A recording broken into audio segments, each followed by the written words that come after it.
హైదరాబాద్ మహిళా క్రికెట్ జట్టు head coach జయసింహాపై వేటు పడింది. మహిళా క్రికెటర్లతో అసభ్యంగా ప్రవర్తించారన్న ఆరోపణలపై హెచ్సీఏ స్పందించింది. జయసింహాను సస్పెండ్ చేసింది. ఇలాంటి చర్యల్ని ఉపేక్షించబోమని హెచ్చరించారు. జయసింహ తీరుపై విచారణ జరిపి చర్యలు తీసుకుంటామని హెచ్సీఏ అధ్యక్షుడు జగన్మోహన్ రావు ప్రకటన విడుదల చేశారు.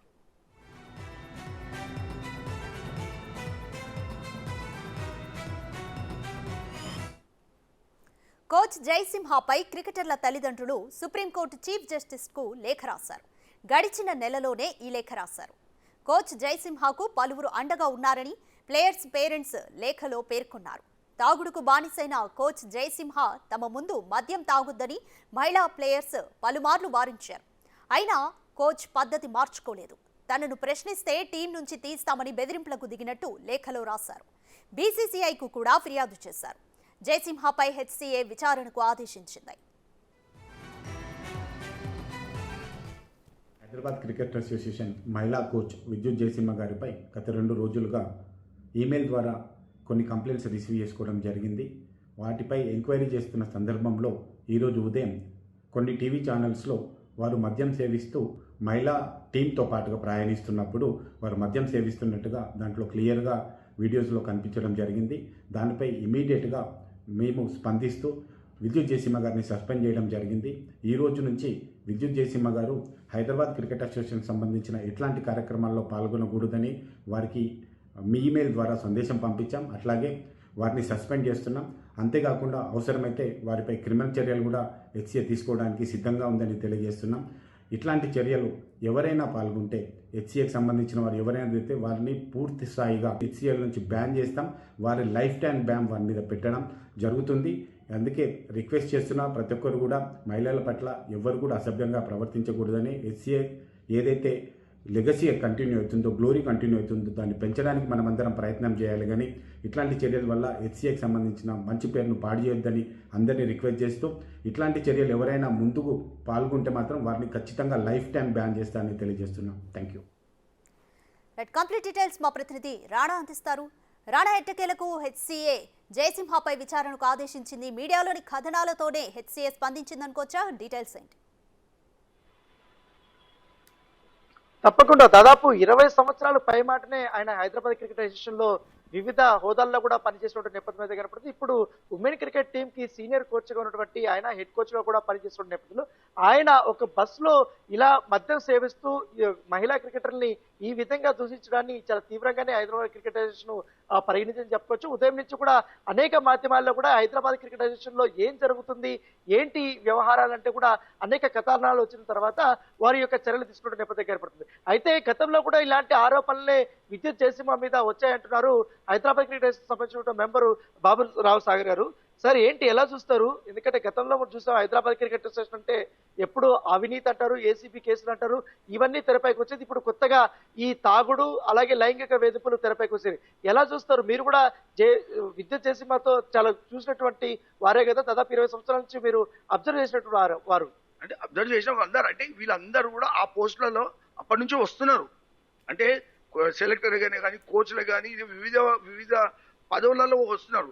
అంటే ఇవన్నీ కూడా కొన్ని వర్గాలకు సంబంధించిన అంటే ఇటువంటి వాళ్ళు ఏ తప్పులు చేసినా వాళ్ళకి మాఫ్ అనమాట. అవి బయటికి రానియారు, దబాంచి పెడతారు. కానీ ఇందులో వాస్తవాలను బయటికి తీసి జరగనీయకుండా ఆపాలే కానీ వాటిని ఇంకా ఎంకరేజ్ చేసుకుంటూ ఇది కాంప్లైంట్ వచ్చింది 2 నెలలు అవుతుంది, కాంప్లైంట్ వచ్చినాక కూడా ఇప్పడానికి కూడా చర్యలు అంటే ఈ చర్యలు అనేది కూడా వాస్తవంగా కరెక్ట్ జరుగుతున్నాయా లేకపోతే ఆ చర్యలు చేసేటోడే లోపభూయిష్టంగా ఉన్నారు. ఇప్పుడు ఇమీడియట్ నువ్వు సస్పెండ్ అంటున్నావు. ఈ సస్పెన్షన్ వెనుక ఏ విధమైన మీ ఇన్వెస్టిగేషన్ ఉంది, ఆ ఇన్వెస్టిగేషన్ చేసింది అది చూపించాలి కదా, బయటికి రావాలి. ఆ బయటికి రాకుండా ధనాధన్ సస్పెన్షన్ మళ్ళీ వారం రోజుల తర్వాత మళ్ళీ తీసుకురావడం ఇవన్నీ జరగడానికి వీలేదు. అంటే దీంట్లో ఇవే కాదు, గతంలో కూడా చాలా జరిగినాయి. ఈ గతంలో జరిగిన వాటి మీదనే ఇన్వెస్టిగేషన్ జరిగి ప్రాపర్ గా యాక్షన్ జరిగి ఉంటే ఈ రోజు ఈ ప్రజలలో ఇప్పుడు తెలుగు క్రికెటర్స్ భారత జట్లు కూడా ఆడుతున్నారు, ఉమెన్ క్రికెటర్లు ఇప్పుడు ఉమెన్ ప్రీమియర్ లీగ్ కూడా ఆడబోతున్నారు. హైదరాబాద్ క్రికెట్ నుంచి కూడా ఉమెన్స్ చాలా మంది ఈ క్రికెట్ వైపు మక్కువ చూపి వాళ్ళు ఆడుతున్నారు.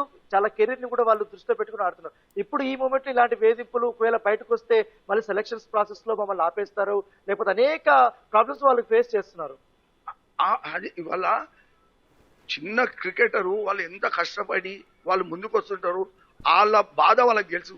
ఆ బాధలో ఉన్నప్పుడు ఇక్కడ క్రికెట్ అసోసియేషన్ లో డబ్బులు తీసుకొని సెలెక్షన్ తప్ప వేరే జరిగేది. ఇవాళ ప్రెసిడెంట్ కోటా అలాగుంటది, సెక్రటరీ కోటా అలాగుంటది, మిగతా అంటే దీని మీద వెనుక ఉన్న మాఫియా కోటాలకు ఉంటాయి. ఈ కోటాల వల్ల ఇవన్నీ సెలెక్షన్ అన్ని 11 సెలెక్షన్ అంతా డబ్బులతో అయిపోతుంది. ఇవన్నిటిని కూడా తట్టుకొని పేరెంట్స్ పిల్లలకు ఎంతో కష్టపడి కోచింగ్ ఇప్పించి వాళ్ళని ముందుకు తీసుకొస్తుంది. విద్యుత్ జయసింహ సంబంధించిన వ్యవహార శైలి ఎలా ఉంటుంది? గతంలో కూడా అనేక ఆరోపణలు కూడా వచ్చాయంట కదా, అది నిజమేనా? మీ దృష్టికి ఏమైనా వచ్చినప్పుడు? అంటే విద్యుత్ జయసింహ ఇప్పుడు బయటకు వచ్చింది. ఇట్లా వేరే వాళ్ళు కూడా ఉన్నారు, ఇంకా చాలా మంది ఉన్నారు. ఇప్పుడు ఒక్క విద్యుత్ జయసింహతోటే కథం కాదు కదా. నేను అనేది ఏంటంటే ఇవి వాళ్ళ దగ్గరికి డాక్యుమెంటేషన్ గా వాళ్ళ దగ్గరికి వచ్చినాయి, మాకు కూడా తెలుసు అది. అంటే అప్పుడు చేయండి, అప్పుడు యాక్షన్ తీసుకుంటే ఈ రోజు ఈ పరిస్థితి రాదు మనకి.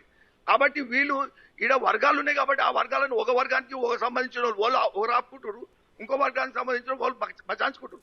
ఇదంతా వాళ్ళకి సంబంధించి వాళ్ళు బచాయించుకోనికనే. కానీ ఇది వాస్తవంగా ఇమీడియట్ వాళ్ళ మీద చాలా తీవ్రమైన యాక్షన్ తీసుకోవాలి. రాబో కాలంలో కూడా పేరెంట్స్ పిల్లల మీద భయపడి పిల్లలను బయటికి పంపించని పరిస్థితులు రావద్దు.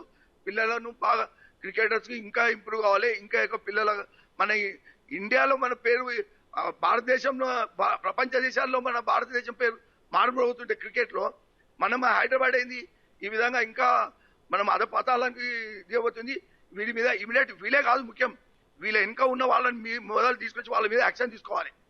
సో ఇది ఎందుకంటే విద్యుత్ జయసింహ సంబంధించిన విషయంలో ఆయన ఒక క్రికెట్ అకాడమీని కూడా నడిపిస్తున్నాడు.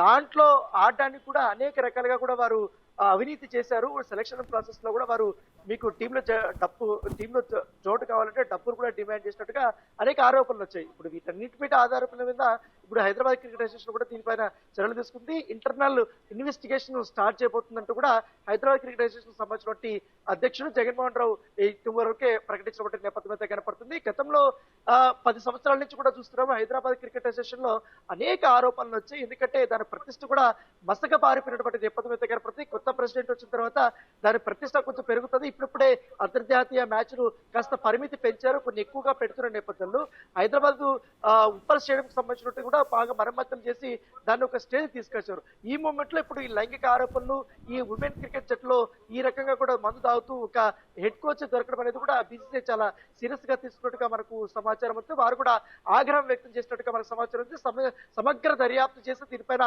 పూర్తిగా రిపోర్ట్ సబ్మిట్ చేయాలంటూ కూడా బీసీసీఐ అధికారులు హైదరాబాద్ క్రికెట్ అసోసియేషన్ కి లేఖ రాసినట్టుగా మనకు సమాచారం ఉంది. కేవలం ఈ యొక్క లైంగిక ఆరోపణల పైన ఖచ్చితంగా కూడా అనేక కోణాల్లో కూడా దర్యాప్తు చేయమని కూడా చెప్తున్నారు. పూర్ణిమారావుకు సంబంధించినటువంటి ఆమె పాత్ర ఎంతవరకు ఉంది, ఆమె కూడా ఈ యొక్క కోచింగ్ పార్ట్ లో కూడా ఒక భాగం ఉంది కాబట్టి ఖచ్చితంగా ఈ హెడ్ కోచ్ ని ఆమె ఎందుకు వారించలేకపోయింది, ఆమె దేనికి భయపడింది, దాంతోపాటు ఇతర మహిళా క్రికెటర్లు విద్యుత్ జయసింహ వల్ల ఎంతమంది ఇబ్బంది పడ్డారన్న దానిపై కూడా ఇప్పుడు బీసీసీఐ కానీ ఇప్పుడు హైదరాబాద్ క్రికెట్ అసోసియేషన్ కానీ పూర్తి స్థాయిలో విచారణ చేయడానికి రంగం సిద్ధం చేసుకుంది.